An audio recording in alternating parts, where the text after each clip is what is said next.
All right, it is movie review time again, and I recently took the opportunity to watch the new Netflix movie, Code 8, Part 2. Now, let me say this first. I have not seen Part 1, and some people say, why? There were other things I wanted to see. I wanted to go and watch this, so I went ahead and did that. I don't feel like I missed anything by not having seen Part 1 yet. It feels like a fairly standalone movie.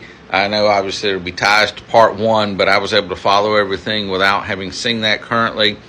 And I think it's a pretty decent movie. It is set, I'm going to say in the future. They didn't give a specific time that I recall. But in this future, there are humans who have very special powers. Reminds me a lot of the X-Men, except these humans are not mutants.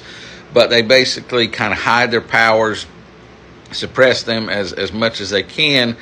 And in this story, there is a corrupt cop. He's the head of the police, and he's running, I think it's for a union head. And he has, some people, some not so good people that he's working with. And at one point, he unalives a person. The sister of this person actually witnesses this happening. And, of course, the movie is the police trying to track her down, and they're trying to, of course, save and protect her and trying to expose the corrupt police officer. So that's the basic crux of the movie. Like I said, I think it's a pretty good movie.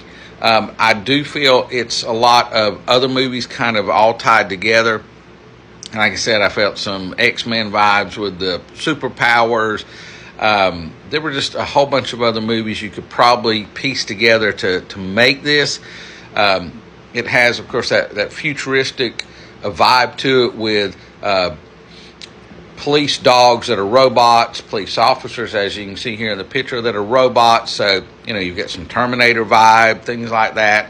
But it really doesn't hurt it, even though you might be sitting there saying, well, that feels like this part's from this movie and vice versa.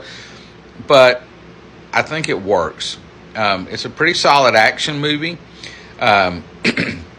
It's pretty suspenseful. There are times you're like wondering what's going to happen and how they're going to conclude this and wrap it all up.